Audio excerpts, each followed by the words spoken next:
Accidental Love, A Heist Gone Awry. The plan was supposed to be foolproof. Max and Charlie had spent months meticulously planning the heist of the century. They were career criminals, the best in the business, with a string of successful robberies under their belts. But as they stood in the chaos of the First National Bank, alarms blaring and smoke filling the air, they realized that even the best-laid plans could go horribly wrong. It all happened in a blur. The security guard they thought they had neutralized suddenly sprang up, gun in hand. Max reacted instinctively, firing a warning shot. But in the confusion, the bullet ricocheted, striking a young woman who had been cowering behind a desk. "Oh, God," Charlie whispered, his face pale beneath his mask. "What have we done?" The woman crumpled to the ground, crimson blossoming on her white blouse. For a moment, time seemed to stand still. Then, spurred by a mixture of guilt and panic, Max made a split-second decision. "We can't leave her," he said, holstering his gun and moving towards the injured woman. "Charlie, grab the cash. We're taking her with us." Charlie wanted to argue, but he knew there was no time. He quickly stuffed their duffel bags with as much money as he could, while Max gently lifted the unconscious woman.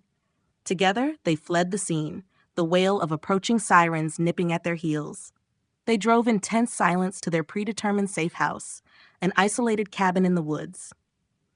As Charlie paced nervously, Max laid the woman on the bed and examined her wound. To their relief, the bullet had only grazed her side.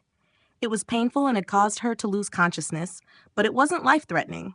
"She needs medical attention," Max said, running a hand through his hair. "But we can't risk a hospital." Charlie nodded, his usual bravado replaced by genuine concern. "I know a guy, ex-Army medic. He's patched us up before. I'll give him a call." As they waited for Charlie's contact to arrive, Max found himself studying the woman's face. She was beautiful, with delicate features and a sprinkle of freckles across her nose. He felt a pang of guilt, knowing that their actions had brought her into this dangerous situation. Hours later, after the medic had treated her wound and left with strict instructions for her care, the woman finally stirred. Her eyes fluttered open, revealing irises of the deepest blue. Where am I?" she asked, her voice barely above a whisper. Max and Charlie exchanged glances before Max stepped forward. "You're safe," he said softly. "I'm Max, and this is Charlie. What's your name?" She hesitated, fear and confusion evident in her eyes. "Sophia," she finally answered. "Why am I here? What happened?" Over the next few days, as Sophia recovered, Max and Charlie found themselves opening up to her in ways they never had with anyone else. They explained about the robbery, the accidental shooting, and their decision to take her with them. To their surprise, Sophia didn't react with horror or disgust. Instead, she listened with a quiet intensity that both unnerved and intrigued them. "I should be terrified," Sophia admitted one evening, as they sat around the cabin's small fireplace. "But oddly enough, I feel alive. My life before was so mundane, so predictable. This is the first time I've ever felt like I'm truly living." Charlie chuckled, his eyes twinkling. "Welcome to the dark side, sweetheart. It's a hell of a ride." As the days turned into weeks, a strange dynamic began to develop between the three of them. Max, usually the stoic leader, found himself drawn to Sophia's quiet strength and sharp wit. Charlie, always the charmer, was captivated by her intelligence and the way she challenged his worldview. For her part, Sophia was surprised to discover that she was developing feelings for both men. Max's protective nature and hidden depth attracted her, while Charlie's humor and zest for life were equally appealing. It was a confusing, exhilarating tangle of emotions that none of them had expected. One night, as a thunderstorm raged outside, the tension that had been building finally came to a head. Sophia, unable to sleep, had wandered into the living room to find Max and Charlie in a heated discussion. "We can't keep her here forever," Charlie was saying. "It's not fair to her." Max nodded, his expression torn. "I know, but the thought of letting her go—" "You're both idiots," Sophia interrupted, causing them to turn in surprise. "Did it ever occur to you to ask me what I want?" She stepped closer, her heart pounding. "I've had a lot of time to think while I've been here. My old life, it feels like a distant memory. I don't want to go back to that." "What are you saying?"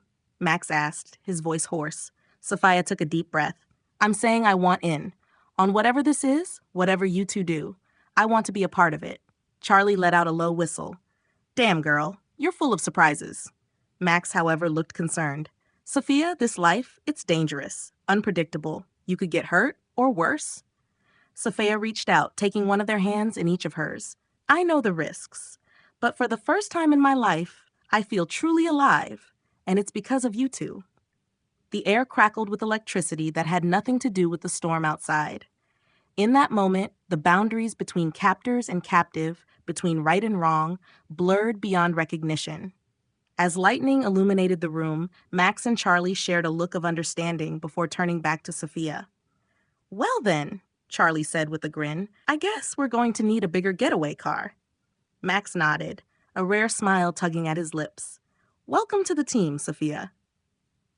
As the three of them stood there, hands clasped and hearts racing, they knew that their lives had irrevocably changed. What had begun as a botched robbery had transformed into something none of them could have anticipated, a connection that defied convention, a love that transcended the boundaries of law and morality. The road ahead would be fraught with danger and uncertainty. But as they looked at each other, they knew one thing for certain. Whatever challenges lay ahead, they would face them together.